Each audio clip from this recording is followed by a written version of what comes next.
Live when we're... All right, let's start this. Thanks for joining, everybody. My name's Ryan Marsh. I work with the Northern Alaska Environmental Center, part of the committee that helped put together the Fairbanks Earth Week webinar series that this is a part of. So thanks for joining. Just a couple housekeeping notes. Everybody is on mute, trying to keep down the Zoom bombing. So we just have mute on. The panelists are unmuted and we'll be able to have their conversation. If you have questions, in the participants list, there's a raise your hand function. So at the bottom of the screen, if you see the participants button, you can click on that and see the list of participants. You can raise your hand and Sarah or I should be able to see you. Or you can put your question or comment into the chat box and folks will be able to see that too. I will hand it over here to Lynette and let them take it away for the panel. Hi, everybody. I would like to pass it to Emily Taylor to do our welcome. Hi, my name is Emily Taylor. My native name is Tikasuk. My parents are Paula and Kevin Taylor, and I wanted to start with a land acknowledgement that I live on the unceded and traditional lands of the Dena'ina peoples, and I acknowledge that this land in Alaska is the unceded land of Alaska Native peoples, and the Dena'ina people have stewarded and cared for these lands and continue to live on these lands, and I'm grateful that I have been able to grow up here. So yeah, that's kind of my introduction. Thank you. And so before we start answering some questions, all of the people speaking, we will introduce ourselves, our pronouns, and whose land we're on. So my name is Lynette Pham. I use she, her pronouns, and I'm currently on Dena'ina lands. And I'm gonna pass it to Alyssa. Right, thank you. My name is Alyssa Quinton. I use she, her pronouns. I'm here on Chinandane lands here in the interior Alaska. And I will pass it to Max. Hey, I'm Max. I'm in Yuzinki, Alaska right now, and I'm on the Aleutic land. And I don't know who needs to talk next, but And our last panel is Christina. Hi, everyone. Thank you for joining. My name is Odo Dathana, Christina Edwin, and I live on the traditional and unceded territory of Dena'ina peoples, also known as Anchorage, Alaska. And I'm originally from the interior, and but currently reside on Dena'ina lands, and I work for an organization called Native Movement as a community organizer, and I'm really happy to be here as Alaskan youth and environmental person. So, and my pronouns are she, they, and I think I answered all the intro questions. Yeah, thank you. And so I would like to just briefly talk about our intentions. And so when we say BIPOC, we mean Black, Indigenous, and people of color. And we differentiate Black and Indigenous people from the rest of people of color because their history and experiences are very different from the rest of us.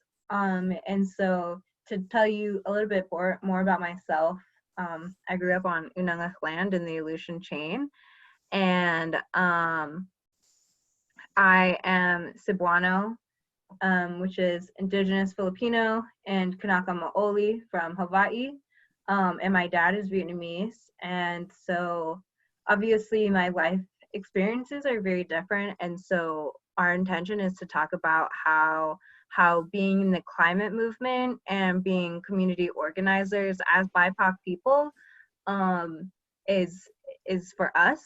And so the first question I want to ask is how does it feel for my other panelists to be in organizing spaces that are predominantly white, or your positive experiences in organizing spaces that may be predominantly Indigenous or BIPOC? And so we are coming very freeform, and we are coming in to be honest and true to our experiences. And so again, the question that the other panelists will be answering is their experience as BIPOC people in predominantly white organizing spaces, or predominantly Indigenous spaces, or both.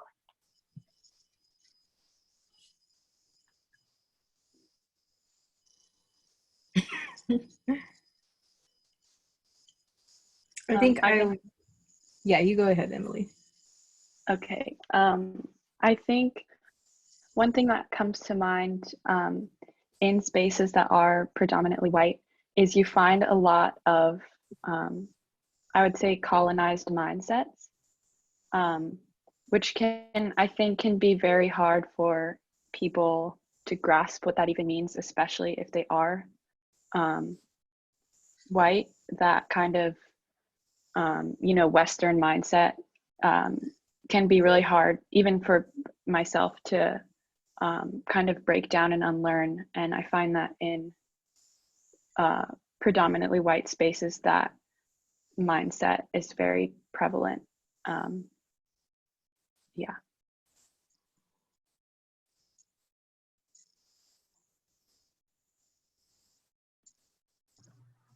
Yeah, I think for me, it's in all spaces, especially here in America, it's always very interesting. I typically am placed into the category of Black, and I see myself more as a person of color because I'm Asian American, and my entire family and ancestry comes from the West Indies.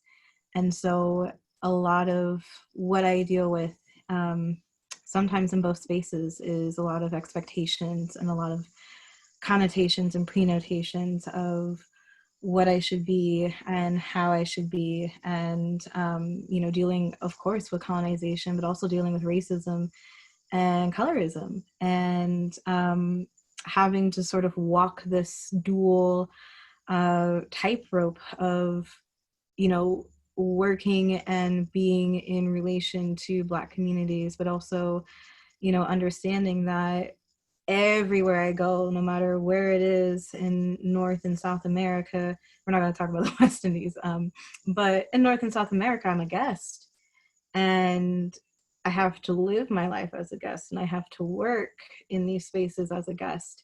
And it's welcoming, but it's also very alienating, and it's also very stringent, but it's beautiful, and it's frustrating, and it's discriminatory, but it's liberating. So it really just depends on what I'm doing and who I'm with. But it is, I find that in more Indigenous spaces and more spaces of color, that people get me and people see me for what I actually am, and and really try to have a space for me to call myself into that space as who I am and what I want to bring.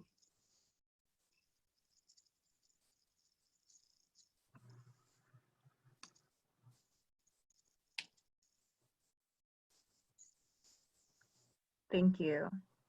And I just want to remind people that when BIPOC people, when we share our experiences in being in spaces that have historically oppressed us, it is a lot of emotional labor for us to expel. And so we appreciate you listening to us and giving us space and being in this space with us. Does anyone else feel comfortable, Max or Tina, with answering that question or to share your experience? I can say a few words.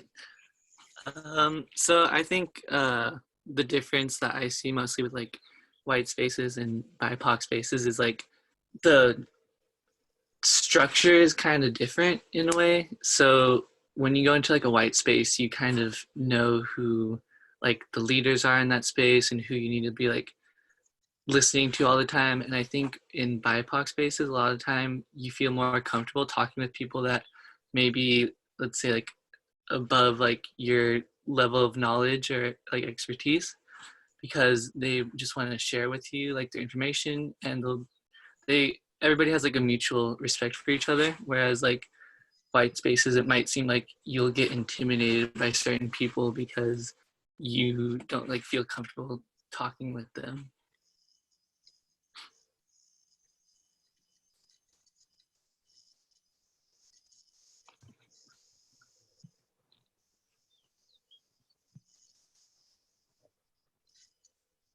Yeah, I definitely agree. Tina, do you need to be unmuted? It worked. Okay. Answers solved. Okay.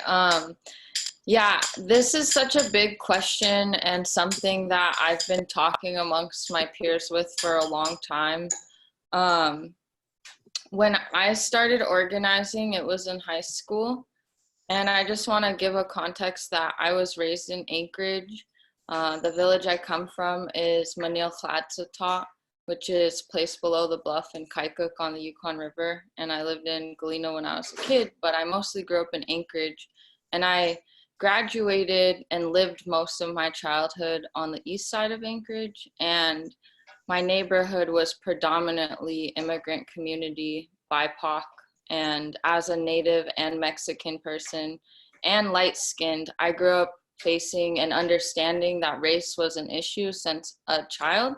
But as an organizer, it really dawned on me how white environmental spaces were right when I was in high school, before I even understood what organizing was. Like, I went to environmental club, or they were called like science clubs at East, and I was like, I can't be here.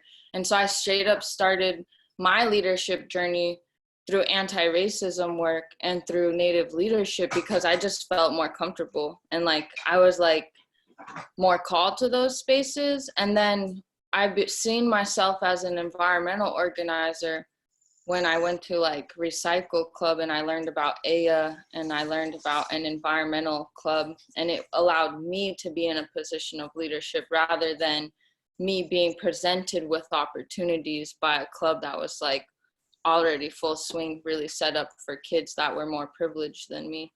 And so getting into adulthood, from high school organizing to adulthood, I joined so many clubs in the beginning of my experience at college. And then after the first year and an internship with a Native organization, I made my own personal decision to stop organizing with all these different groups like Planned Parenthood, Fairbanks, I'm going to name some places, Fairbanks Citizen Climate, or Fairbanks Clean Air, like these different things that I was really passionate about. And I really did, really, I loved all the old white people I met. I loved the motivations of all those groups. Like, I think we should fund abortion. I think we should, protect reproductive rights for all people and like how they want to do that. But I realized that I wasn't going to get anywhere being in all these spaces that weren't reflecting me. And so after my first year of college, that's when I decided I will only focus my attention to be a leader or have like more accountability to groups that I feel like represent me and that my voice can be heard on, like what Max was saying, like intergenerational spaces and how we define our organizing to be intersectional. Because I truly believe we can't solve environmental things without talking about race and talking about, you know, economic issues and all these different things. So that kind of starts to answer that question, I think. Hope. Yeah, and I definitely think so. And to share our experiences and recognizing that, you know, not even though we speak up for people who are from our ethnic identities or from our same indigenous backgrounds, we don't speak for all of them. We don't, not all of us share the same views, and like it's not up to us to decide what the whole other community thinks. It's just us bringing up the issues that impact us. And so I want to lead that into our next question to everyone, to say, what does it mean to you to be able to be your full self in this work? So again, the question is, what does it mean to be able to be your full self in this work? Yeah. Well, I can jump in on this one. I agree with what you guys are saying, and I think it's very important that we do be activists and across disciplines, like you were saying. But as far as this question goes, I think when we're talking about a very like pressing emotional topic such as like climate change and environmental activism and environmental rights for people, I think it is important when we talk about a topic such as this that's very dear to a lot of people's hearts, like especially the Indigenous community. It's their land at the end of the day, it's their culture, it's where they were born, it's where they grew up. It has that sentimental meaning to it. And so I think it's important for us and other people who are organizing or people who are leaders in this space that we are using our full selves, that we're being very authentic and very transparent with everybody to be like, you know what, we're here for you.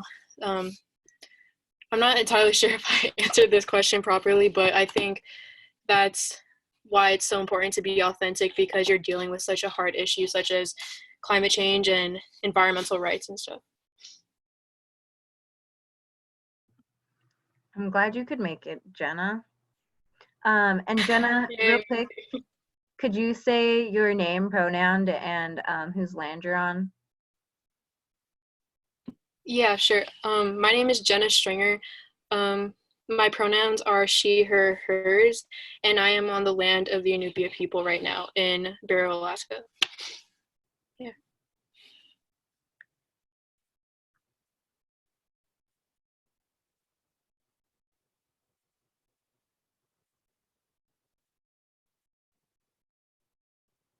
Okay, I can break the silence here.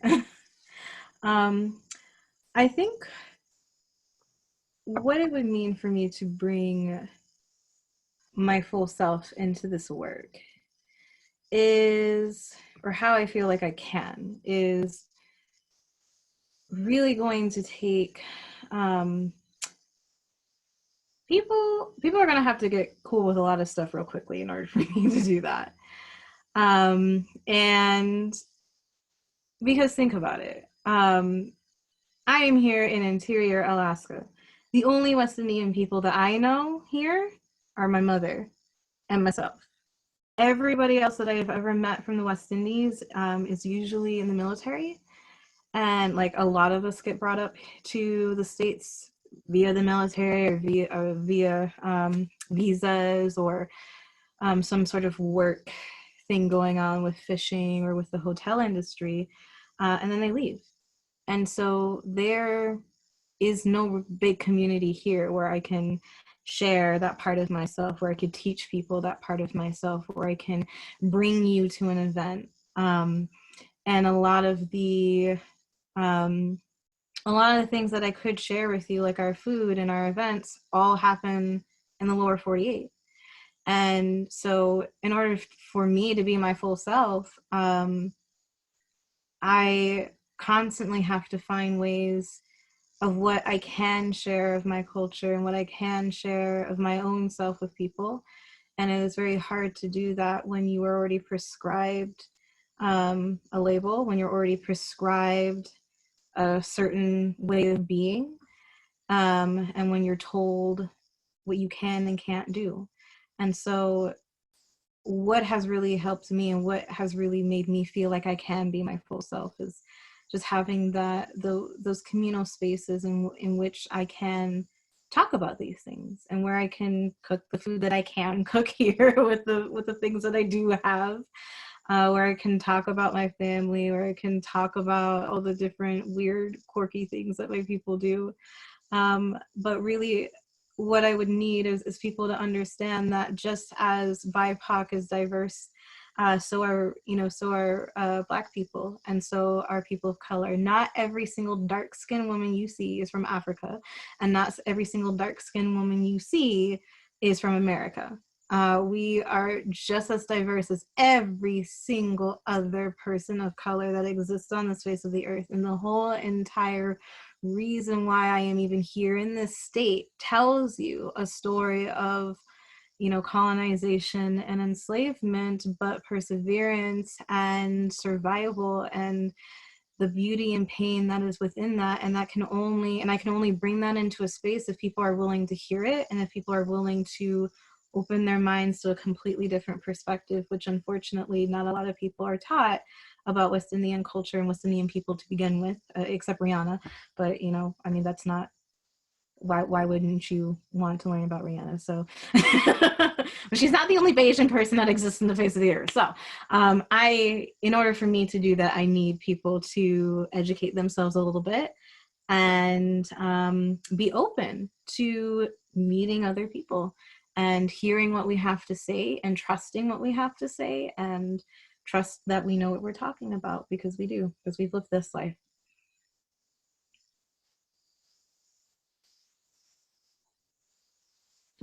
No, I know, right? If I may, though, I feel like you did bring up a very valid point, like multiple valid points about how you can only be as authentic in a space as people are willing to, if people are willing to listen and they're allowing you to do so.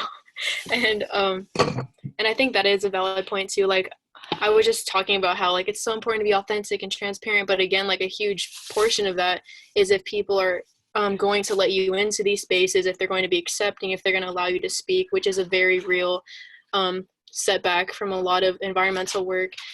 And so something that I was thinking is how important it is to bring people with us who are maybe similar races from the same culture as us, to be like, okay, we can form our own spaces. And I know it may seem like a great idea in theory. Like, of course you want an organization of people who look like you. Like, that's what would be ideal. But it may be hard to find those people and to like lift them up and be like, we deserve to be here, we belong. And Lynette is one of the people who's really like been really empowering and let me know that you need to demand these spaces, and you need to, as a person of color, like you need to go out there and claim those spots because you deserve it just as much as any other Caucasian person or anyone else. And further, like sort of on that note, I think it's also important that we realize, I'm pretty sure we all realize here, like we're all pretty like mature people on this chat, but I think it's also important to like remember that like the environment is like our unifying culture. Like we all live on this planet, we're all human beings. And I know like that seemed very vague and like superficial. Like, of course we're all humans, like of course we all live on the planet, but like to remember that and to like re-acknowledge that, like I know we come from different backgrounds, I know we're from different cultures, but how can we like all come together to attack this issue of climate change and environmental reform that we need to be doing. So, but yeah, I really appreciate everything you said. It was very enlightening. I think it also can be hard to be your full self in like spaces dominated by people who aren't like you. I find that often in very white dominated spaces, there's like a part of myself that I tend to hold back because like I don't know, or I do know that those people don't share those same views or values.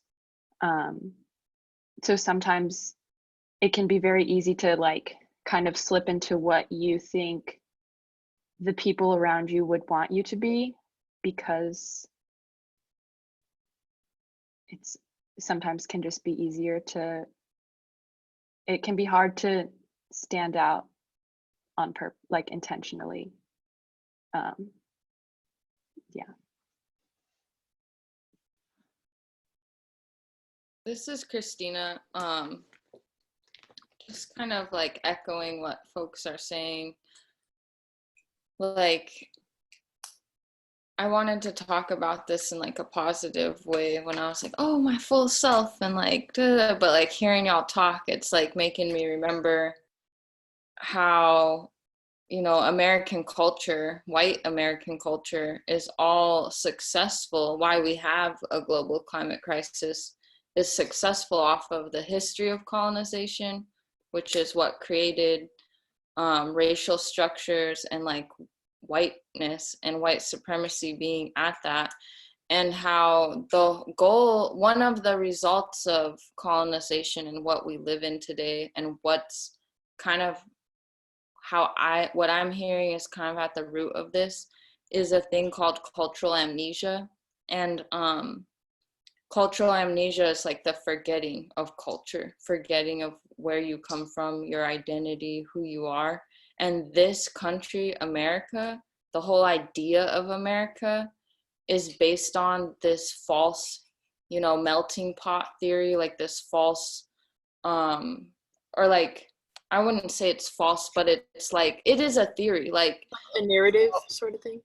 Yeah, it's like a melting pot. People will say, and we'll be like, oh yeah, I live in, and like I even say I come from like, you know, this diverse neighborhood, but like really people only say it's diverse because they're white, like because they're not used to being in spaces that are not white. And like me as a light-skinned person, you know, grew up saying I lived with all these marginalized people. Like I have to check my privilege as a light-skinned native, as a light-skinned Mexican. And like how I bring my full self does vary on places that have certain structures, and it really, you know, it varies depending on institution. It varies on the meaning in which the interactions are coming from. You know, like if interactions with me are meaningful, you know, I'll be vulnerable, I'll be my full self, because I'll feel that trust that was built, and I'll feel safe. But if there's no trust built, if there's no relationship built, like it's harder to be like, listen, you need to hear me out. Like my people are suffering right now and my opinion's valid, and I may not have like this title or this like thing on my resume, but I'm gonna tell you how I actually have skills in this thing that makes me in a position to speak to this, or like carry out this task for this organization or for this group and for whatever movement we're working within.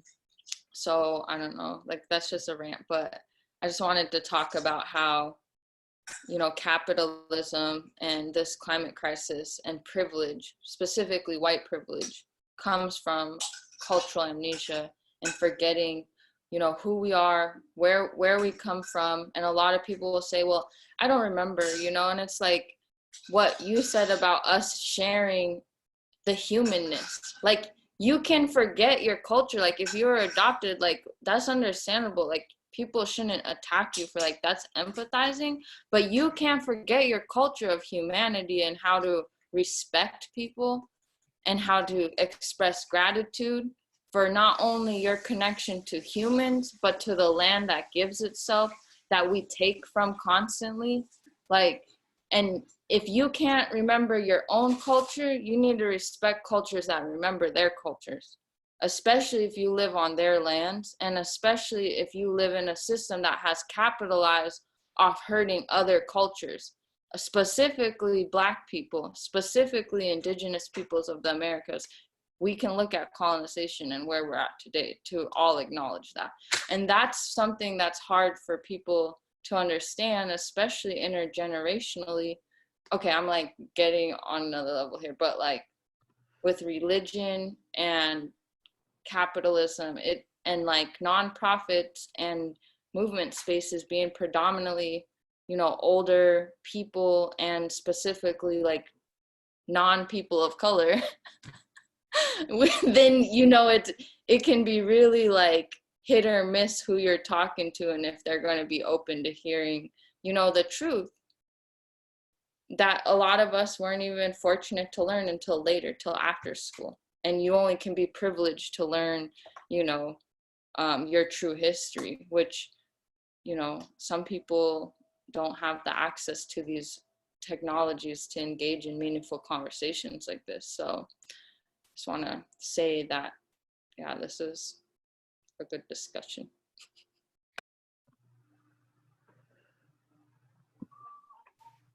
Like, if I may, like, wow, like I don't know, I love hearing you speak, especially since your post-colonization presentation at AO. I still like remember that, and I have my little folder from all the notes that I took. But on that note, like sort of when, going back to when you were talking about the melting pot of cultures, that this narrative that the United States likes to have, like we're a melting pot, like of all these different cultures into one, and it's like, what are we melting into is the question. And I believe that's the American culture that they're trying to prescribe to all of us, where it's like, we all have hot dogs and hamburgers and Independence Day. It's like trying to supplement your culture for all this like American ideals, which isn't even a culture. Like, we don't have cultural clothes, we don't have the cultural gatherings that actual cultures have, we don't have the history. I mean, people could say, oh, Christopher Columbus is our history as Americans, like he did all this, but when you look back at what Christopher Columbus did, he committed genocide on all these indigenous groups and murdered millions of them and took away their culture. So it's just like, is that really our idol? Is that someone that we look up to as our ancestor if we're American? And it's like, if we're the melting pot, it shouldn't be diluting our cultures, which I think it is. It's like, let's take away parts of your culture and replace it with the American culture, since we're all American now. And I feel like instead of doing that, we should, like you said, appreciate each and every single one. Like, maybe we're not a melting pot, maybe we're just like a rainbow of all these other groups of people. Like, maybe we're a tapestry or something like that, where we're not melting down to something else. Instead, we're being appreciated for our culture and where we came from, because there is strong cultures in this country that aren't American, they're actual cultures. And it's like, I believe the government should be doing more, but also we can, like all of you, I'm pretty sure I've said before or done, is like reclaiming those spots. Like, hey, I'm not American, I'm Indigenous, I'm Inupiat, I'm Athabascan, I'm Polynesian, I'm whatever. Like, reclaiming those spots and acknowledging who you are, maybe wearing your tribal clothes out in the open, which I know some people are doing at my school. It's like, I don't have to wear this on cultural day, I can wear it every day. It's my everyday attire. So like, I really like how you brought up that point, but also like about capitalism and how that really is the center of all our environmental issues. Like, this dream to keep building and growing and becoming bigger and better, like as our country has done, has like wiped out whole populations of animals. And like, due to deforestation, like all the wildfires that have been happening lately, which I'm like fearful are only going to get worse as time progresses, and the temperature is increasing, and then the whole like oil industry and all the money they make, and they just capitalize off of a resource which is harming us all, and like fracking and all these things that are happening. And so I think there definitely has to be some sort of like revolution done in our governmental system, because as we can see, capitalism is no longer sufficient for our people, for anyone. It's like actually killing us all. And so I don't know, just off of that note that you're talking about, but just a lot of good things happening here. So Yeah, thank you both. And I think like what a theme that always happens when we're discussing in between BIPOC people is that our world views are so much bigger. Like, each one of us panelists, our ancestors come from all over, and that it's brought us here. But what impacts us is all of the same things. And so I think that before we get into some closing thoughts, if any of the other panelists like Max and Emily, Alyssa, if you have any like free-form thoughts that you want to share, any free-form like things from your heart that this discussion is like is making you think about. Yeah. I think off the kind of tone of capitalism with this like pandemic, we're kind of seeing capitalism is in some ways at a pause. It's still happening, but one, I think, problematic view that needs to be reevaluated is the people keep saying, you know, humans are the virus, like the air is clearing up, the earth is healing, but I think that view really erases the care and stewardship of the land that Indigenous people have had. I think capitalism is a broken system, but saying that humans are the virus kind of erases the other lifestyles that have shown to work in harmony with our lands. I think that statement just kind of completely ignores how, you know, we as Indigenous people have been here and we have taken care of our lands.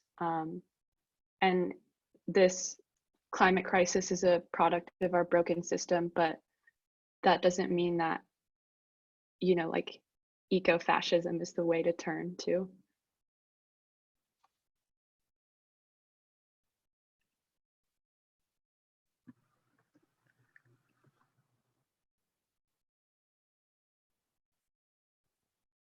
I want Max to go before I talk, so you're up, buddy.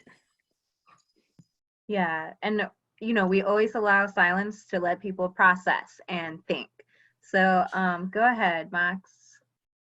You know, I'm just trying to gather up everything that's been talked about so far. It's quite a bit.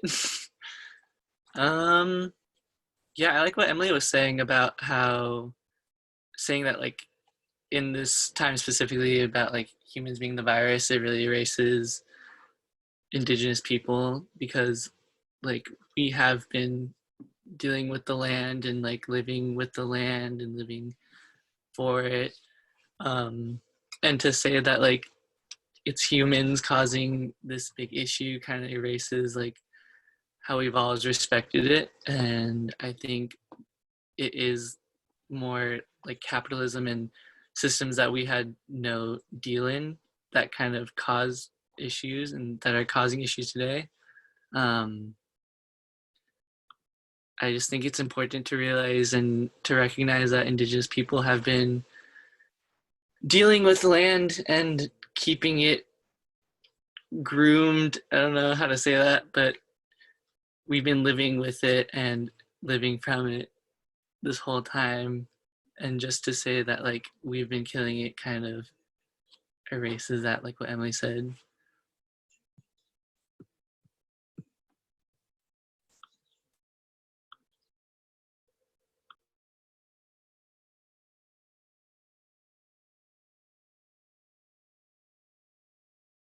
Yeah, I think what's coming up for me is just wanting to share my gratitude to my panelists here and being able to have a space where we can talk about these experiences and our thoughts in a very safe and genuine space, and wanting to create more of that in our own communities, especially when it is safe enough to gather and be with each other in that way.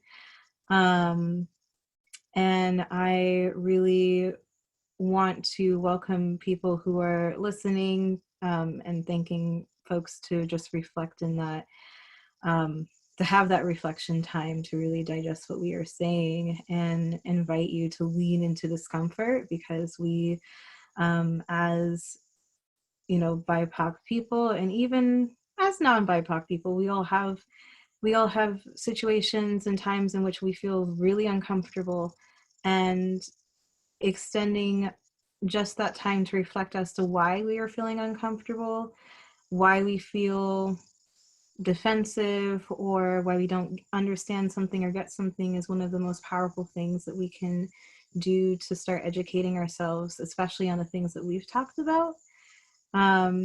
It really takes that dedication of self-education and self-awareness to really be able to create the spaces that you want your folks in your community to be in.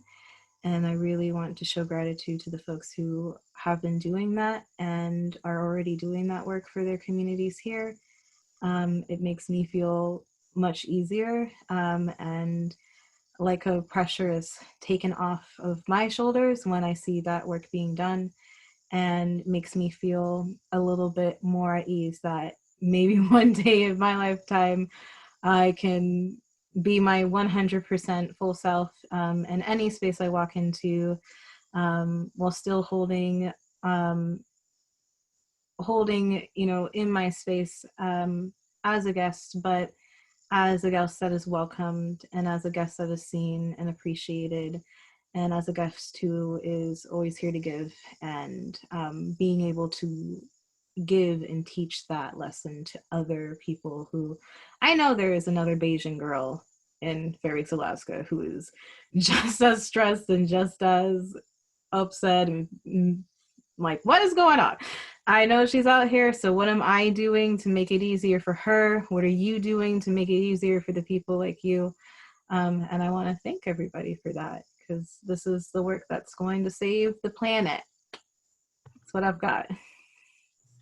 Thank you, Alyssa. And so I kind of want us to transition into some final thoughts. I'm about to say a bunch of stuff. You can just pick what you want to say. And so our final thoughts are reflections, what we want people to take away from this, and like, or speaking on your intentions. So like, for me, my intention coming into this, definitely, like, let me uplift some other young community organizers that I love, and that should be heard. And hold on, I had other thoughts. Oh, and what Alyssa was saying about discomfort is, like, as BIPOC people, and whenever you see BIPOC people in the climate movement, in any movement that we didn't start or create, just like know that we have already had to get comfortable with being uncomfortable. We have always had to deal with that and being uncomfortable in white spaces that just continuously perpetuate white supremacy culture, and that we have to live in and deal with.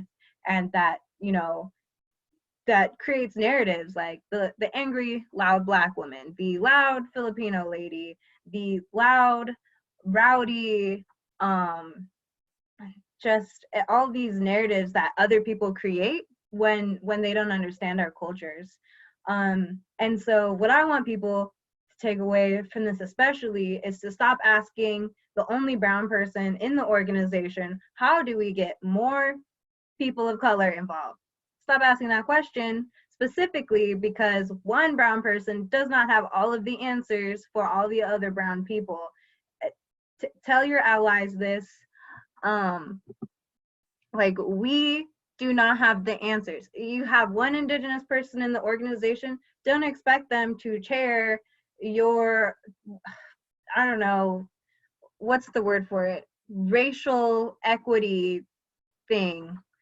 It's not their job. And as white allies, your job is to support us in ways that we ask you to. And so don't assume things about our culture, ask about it. And if they don't want to answer it, we don't owe anyone answers. Nobody. Not a single person.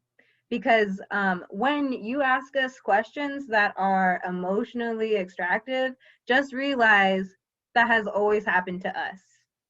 Like, I'm not going to answer where I'm really from. I'm not going to answer what my ethnicity is if someone asks me to, because I don't have to. And the same thing with all of the other brown people you work with, interact with, like, you need to do the extra steps to include them, because all of these spaces, like what Tina said earlier, were created without the intention of us being in it. The whole legislature, the whole government, these spaces were created to continually perpetuate and oppress the oppression of our people. So when you expect us to do the mass change, that's a lot of labor that that white people created and put onto us. And so that is my closeout for myself. And I want to once again open up to all of the rest of the panelists to give your closing thoughts, feelings, ideas, takeaways, and or address like an issue that has always bothered you. Emily looks like she wants to talk. Yeah, I think kind of going off of that, it's also not our job to educate you on the issues of ourselves and our peoples. And it's also not our job to be your representative either, because that can be, I feel like, you know, being the only Indigenous person in a space, or being the only, you know, in a space, sometimes you're kind of given the kind of representative speak for all job, which can be very intimidating and very exhausting, because you know, I can't speak for all of my people. We're very different, diverse people, and me trying, you know, BIPOC people constantly having to educate people on their issues and their culture can just be very exhausting, and it's not always our job to give you that. And I don't think it's fair for that to be expected of us either.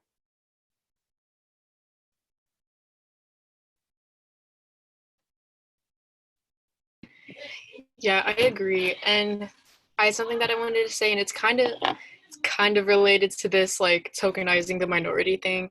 But what I wanted to say was, one, I just wanted to also just like congratulate and be very appreciative of groups, like environmental groups, because I found after all the organizations that I've been a part of that this has been like one of the most like accepting and kind groups and most diverse that I've been a part of, who are actually willing to you know, take into account problems that people have, or just trying to understand their culture, who they are, their identities.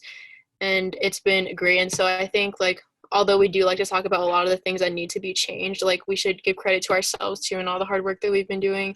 Or more so like you guys. I haven't really done much organizing, but I know you guys put a lot of work into it, and it does, like, it's appreciated by like the delegates and everyone else. But what I wanted to say was how sort of what Em and Lynette were saying is just to claim those spots, being a minority, having all these things stacked against you, that you were really, like, you being a person, like a minority in America, like everything was really meant for you to like set up, like it was set up so that you could fail basically. And so I think what I'm gonna do is just like something little, and it's like uplifting other minorities to be like, hey, you deserve that position, because I've noticed a lot, especially in my school, and people that I know are just very fearful of running for things because they're like, oh no, like that person's gonna get it, or this like model, like student council person, or this model person. That model is usually someone who's white or privileged, and it's like you are just as capable. And being on a predominantly white organization such as OSOG, like no offense to them, they do pretty good work, but it's predominantly white. And at first I didn't feel welcome on that space because like I was like the only person of color there. And although it may seem like not a big deal, you do feel the need to like conceal yourself and to maybe not say that comment, or to just like listen to what other people have to say. And after being a part of that, I have spoken up a lot more, and I feel the need to do so from now on. Someone told me, this Anupia lady who's in a part of our community, she said, if there's stuff in your brain that is still there, and you know something, like a thought is on your brain, you need to say it. Because I know a lot of times when we're in meetings or we're talking to large groups of people, we're like, you know, maybe they don't need to hear that, I'll tell them later, or it's not that important. And it's like, if it's really in your heart, like you need to get that out of your system and let people know what's going on, because your thoughts are important, they're valuable and worth people's time. And yeah, that's just something that I want to do, really, is just try to uplift people my age or even people older or younger to be like, you know what, you deserve that space, you can go there, you can run for that position or whatever. Yeah, I was going to bring up something really similar. I think the biggest question I get from others is how they do this work and how do they make these spaces safe for people of color and for Indigenous people, and where do I start, where's the work?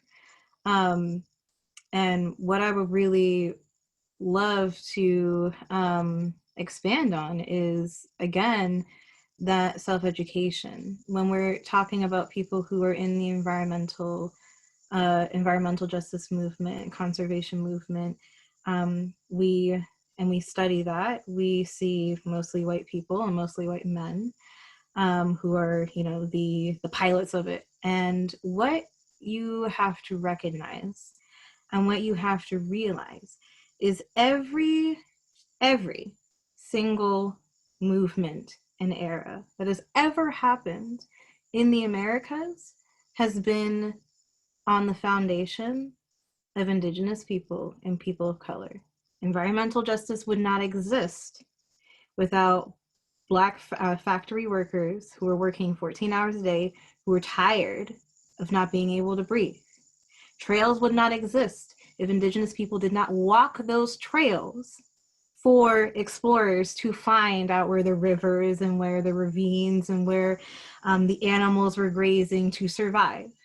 You would not have roads if people from China were not literally enslaved and brought over. You would not have bridges if you did not have Eastern Polynesian people enslaved and brought over. You would not have half of the food that you would have if the people here did not teach somebody how to do that. It starts with recognizing the true history of America. That is where you start. When you recognize the history of environmental justice movements, and then when the conservation movement happened, you start to understand, oh, this is what we're talking about. We're not just angry young BIPOC people. Like, we're speaking because we know this knowledge. This is the history that we were taught by our parents and by our families and by our mentors, because we knew we're not going to learn this in history class. They don't teach you these things. And so you, as people, whether you're BIPOC or not, have to start with that true history. And then you're really going to understand exactly what we're talking about, exactly what we're saying, where the tokenizing comes from, where the expectations come from, where the stereotypes come from, and how, you know, we have literally been restricted in every single function, from hunting to literally existing in public spaces, comes from. So that is where I would say that's where you start. And that is where I say that is where the discomfort alleviates, because now you recognize exactly where it comes from. And that's how you can help us dismantle these systems. I always say that the anger is not coming because we want people to feel guilty and that we want people to feel bad and that you're terrible, you're a terrible person.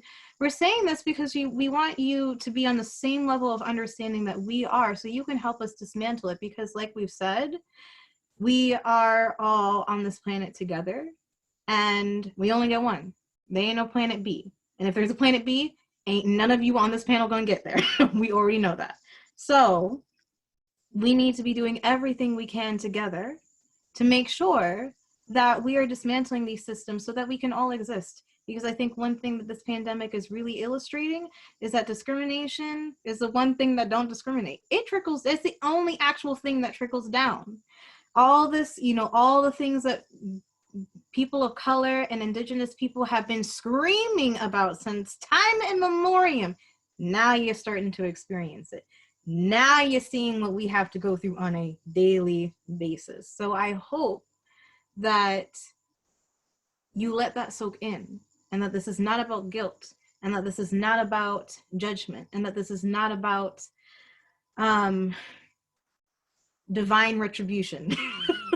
It is about togetherness, and it's about compassion, and it's about dismantling, because that's how we come past all of these detriments and discrimination and oppressions that we're talking about.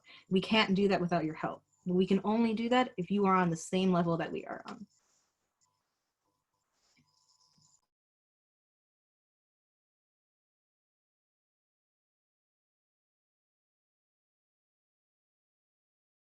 Oh my goodness, I Oh, agree it's with Max all gone. that. I don't see him. Where'd you go? Max will come back. Okay. He's just having computer troubles. I guess Go I just, off, Tina. I Sorry. just want to speak on like to echo what Alyssa's saying, you know, like when you're a part of a collective or a group and you're spending time with people, whether you're getting paid or not, you know, I think one thing that's really important across age, across culture, is to do things like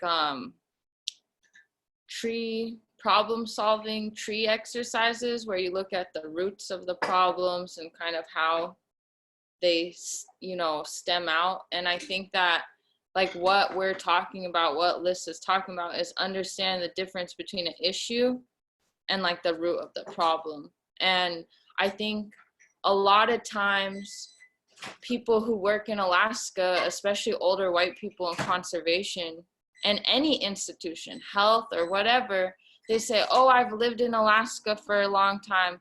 Oh, I lived in rural communities for a long time.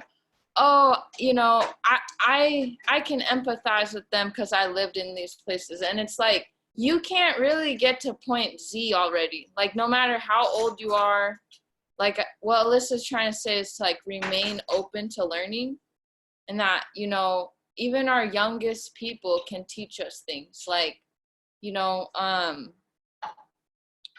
and as an Indigenous person, like I think of my worldview and my understanding and my development in cycles and fluid and continuous. And so that's another thing I want to bring to this conversation as like allies and building solidarity and building, you know, this movement of climate.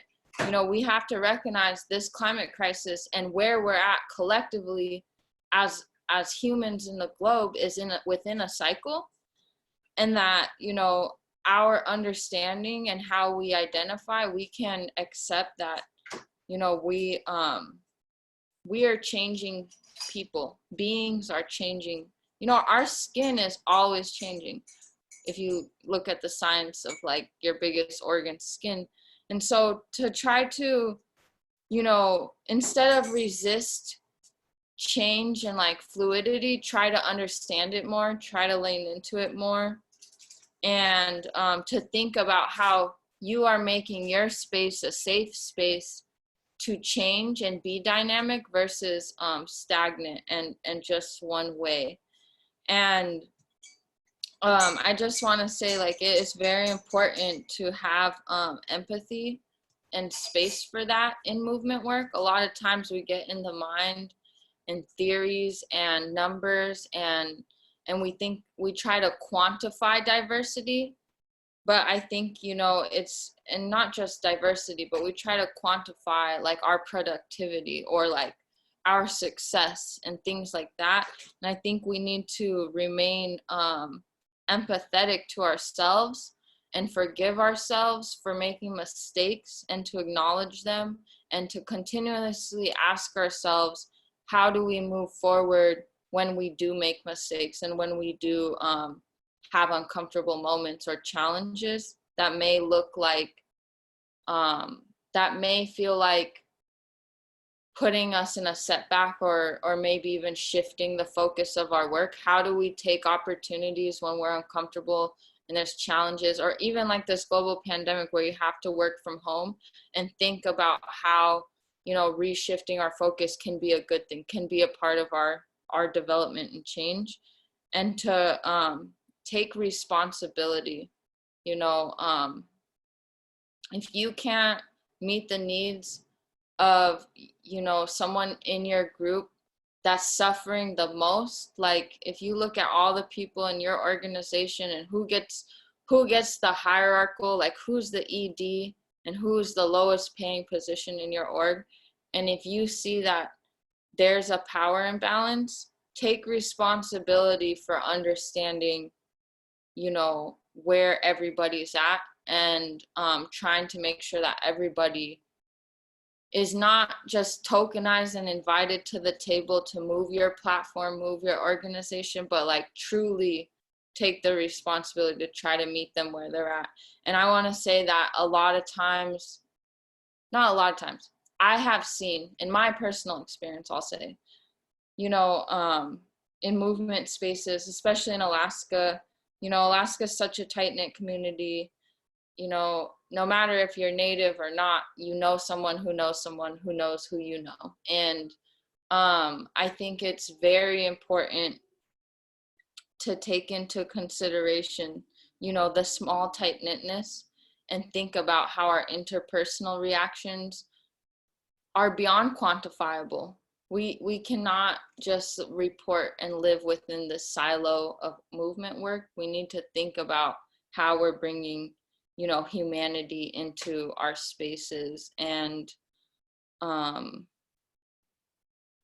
there's one other thing. Yeah, you know, when we bring, I've seen organizations bring people in, especially young people of color, and really try to throw all these opportunities at them, really try to lift them up, especially on issues that are really serious and pressing.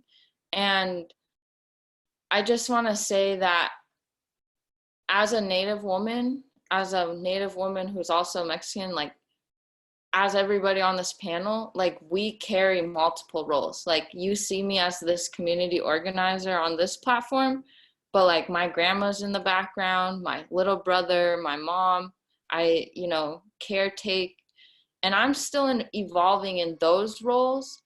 And as young organizers in Alaska, especially BIPOC organizers, we are carrying things that are so invisible that you cannot see in our color. Like, we are carrying weight in our shoulders, trauma in our veins, you know, that is invisible. So before you ask about a deadline or, like, you know, our official way we organize and all these things, like, I think you really do need to take time to get to know who is in your movement. And like, I think Alyssa alluded on it earlier, like, what do we have to bring more to the, you know, to this movement beyond what your pre-assumptions are? And that is really where you see some beauty, because, you know, we're artists, we're caretakers, you know, herbalists, bird watchers, friends, you know, so there's a lot more value to our work than just our title or the things we're fighting. So thank you, Anabasi. Yeah, thank you all. Such powerful women. And Max tried to log back in, but I don't know. He's in Yuzinki, which is his rural village on Kodiak Island. And if you know, rural Wi-Fi isn't the best. And I would just like to thank everyone for coming and listening. And you can't put a time on knowledge or past time, but I think we would be willing to take one question. Whether we answer the question or not depends on the question.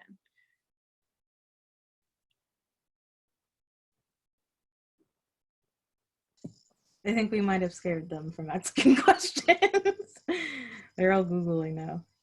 And it's okay. You can be afraid. Wait. Go ahead, Jenna. What is this? Is this question just like in general, or is it like focused on like the organization that you guys are in? Or could it just be like a general, like? I want to open it up to the people listening. You know, like it's just any question that came up for you, or like a question that like you want to know something more, you want to hear like a resource, we could link it. Even you panelists can ask a question. We could ask a question to the participants. There are no rules here. Well, I had a question. So, okay, let me think. So, because we talked a lot about capitalism and how capitalism really is the root of a lot of our environmental issues, or the root of all of our environmental issues, because as we can see from a lot of the Indigenous people who are present on this call right now, they've spoken a lot about how the Indigenous community has always been known to protect the environment and to use what they need and not waste, and to just be very mindful in general of the environment and careful of what they do and just have this harmonic relationship with it. And so as we can tell that capitalism is our biggest issue as far as our environment goes, because I've heard this term thrown around a lot where it's like we have to dismantle capitalism and like dismantle these systems that were put into place. How would you do that as an organizer? Like, what steps could you take, or to inform people maybe on the effects of capitalism and maybe how you could go about dismantling it from the inside? That's a big question. Yeah, I think That's got big thoughts. I think, at least from my standpoint and what the work I've been doing, is that you first have to make sure that whatever communities you're in, they actually have the resources to dismantle. Like whatever it is, whatever faction of it, they actually have the resources and the tools to do so. And you have to make sure that those resources are not being held up in a way that is oppressive. So we're breaking down those power structures, and we're making sure that those resources are truly accessible in every way, to have that be physical, mental, emotional, spiritual, location-wise, resource-wise. And I think in terms of that, a part of that resource sharing also is a vision sharing. You have to show people that there's a way through, and with that way through, that there's a place to go. The biggest thing that we hear I'm forgetting the word, but in argument to dismantling capitalism is, well, what else are we going to replace it for? We can't do this, we can't do that, we can't do the third, we can't. So we have to show people that we can. And what are we canning? Okay. What can we do?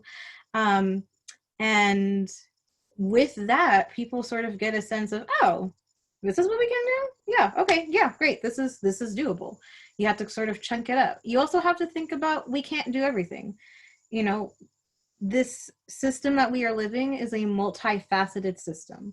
Oppression that we are under is multifaceted. Discrimination is multifaceted, meaning that our dismantling and our liberation is also multifaceted, and it is impossible for one person to do everything.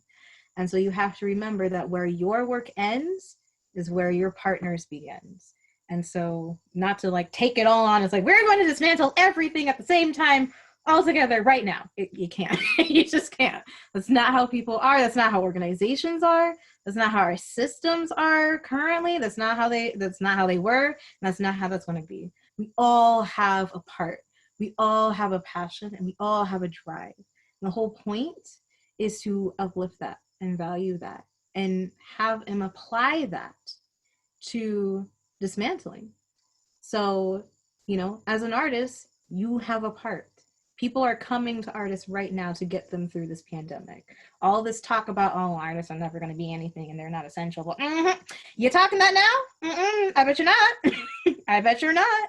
I bet artists and musicians and actors and actors and all the creatives are definitely people in your corner right now. Healthcare professionals? Absolutely.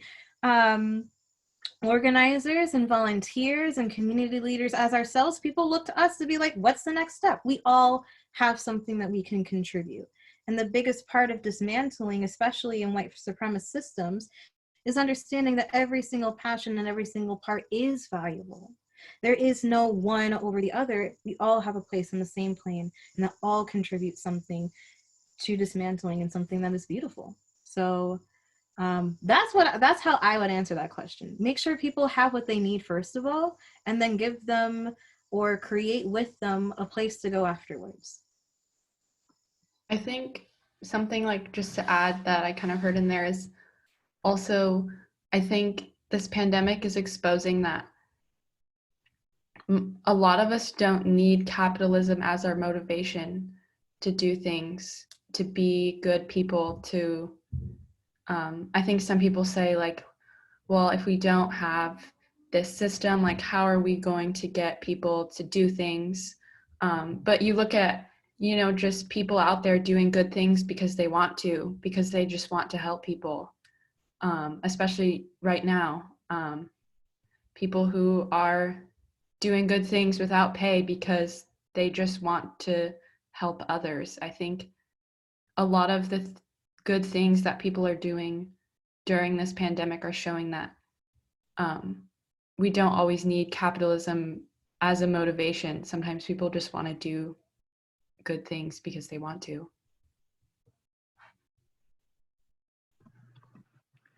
Thank you. And I think with that is we can close out.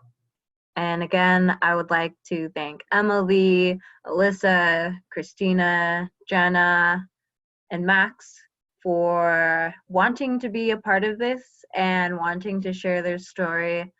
And thank you all again for listening and being present in this space with us and hearing our stories. And thank you for the finger snaps, Xander. Yeah, and we'll let y'all go and have some dinner if you haven't. Thank you again. Thank you. Yeah, thank you, Lynette. Yeah, thank you. For inviting me. Thank you, everyone.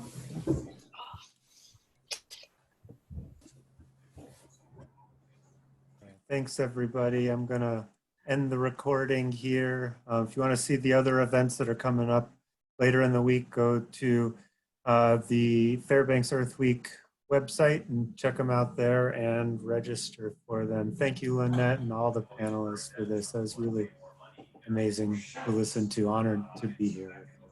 Thank you. Thank you. Yeah, thank you, everyone.